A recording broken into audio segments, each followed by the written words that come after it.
Hoy, Pines, late ka na. Napatigil ako sa pagpasok ng room as our classroom treasurer stopped me. She's Chana. She may be strict to us pero ginagawa niya naman yung trabaho niya ng tama.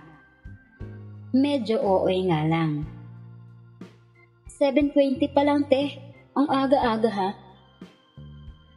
Sabi ko, at pinakita ang oras sa cellphone ko. Hay, pasalamat ka. May 2 minutes ka pa. Sagot niya naman at umalis para singilin naman ang isa pa naming kaklase sa Pines. It's been a month since I become part of this section and things are doing okay for me.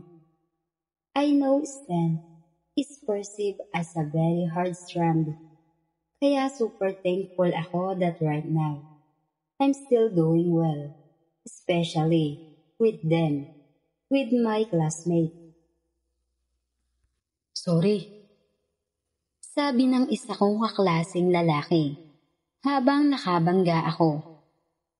Nakasuot siya ng hoodie at ang dalawang kamay ay nasa loob ng kanyang bulsa. Siya ay si Leo. Hindi siya masyadong mahilig magsalita, kaya isang sagot lang ang natatanggap ko when I talk to him. Okay lang, sagot ko at ngumiti ako na kaunti. Nilagay ko na ang bag ko on my chair and sit there para maghintay sa teacher namin. Gabi, may assignment ka na ba sa pre-calculus? Pwede pa kopya? First period pa naman yun. Natatarantang sabi ni Lian. Pinagdikit niya pa ang dalawa niyang palad para mukha talagang nakakaawa. That's when I realized something. Wala rin pala akong assignment sa pre-calculus. Hoy, may assignment pala tayo sa pre-calculus. Sino may assignment pa kopya?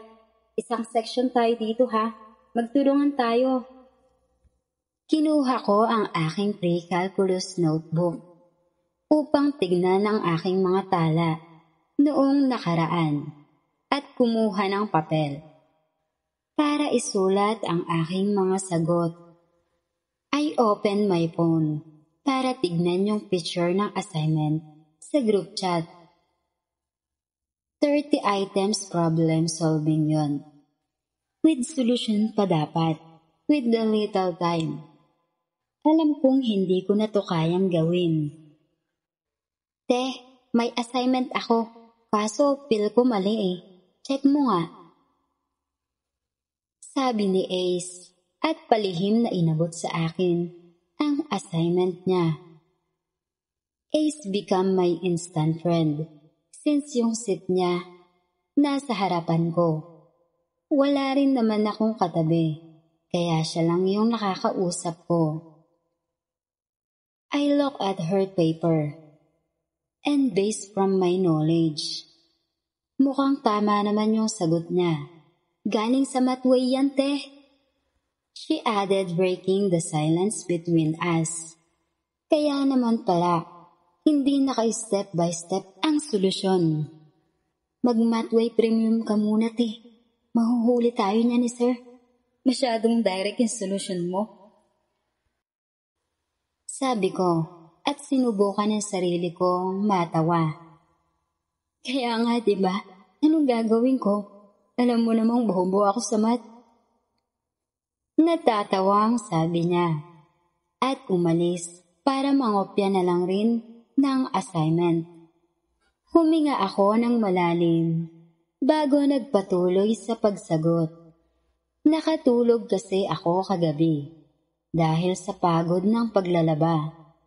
Kahit gabi na, I made an effort to wash our clothes para mabawasan na ang trabaho ni Mama.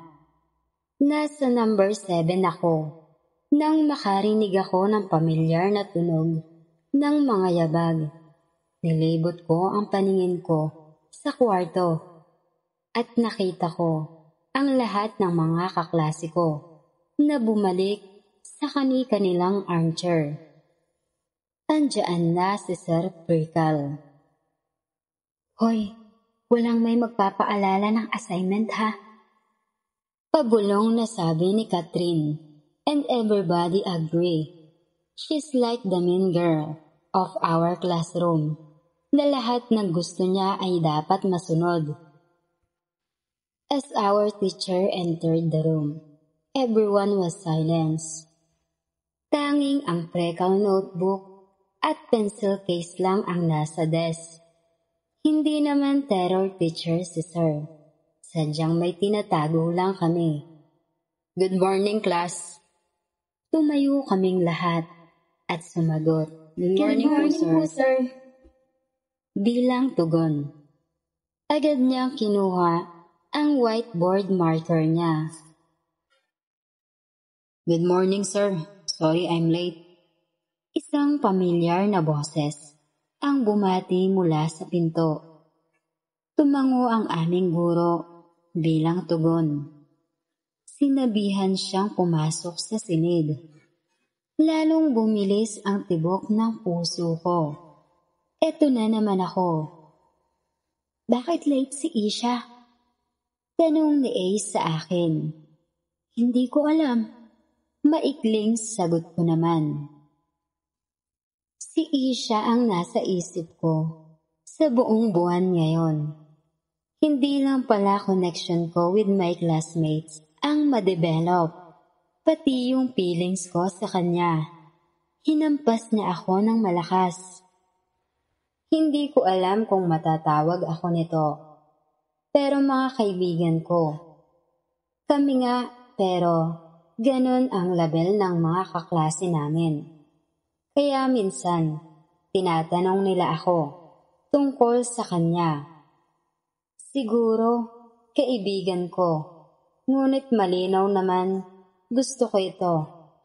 Siguro, kaibigan ko, ngunit malinaw naman, gusto ko ito, ay higit pa sa inyo. Pinagmasdan ko siya, habang naglalakad siya, papunta sa upuan niya. 3 armchair ang layo sa akin. How I wish I could sit there instead na dito ako sa sulok, kung saan wala akong katabi. Excuse me po sir, yung hindi pa natapos ang sasabihin ni Isha, nang agad siyang hinarang ng isa naming kaklase. Huwag mo ipaalala yung assignment. Pabulong na sabi nito. Yes, Mr. Salverio. Yes. Tama nga pala. Please pass your assignment. Now. Sabi ni Sir.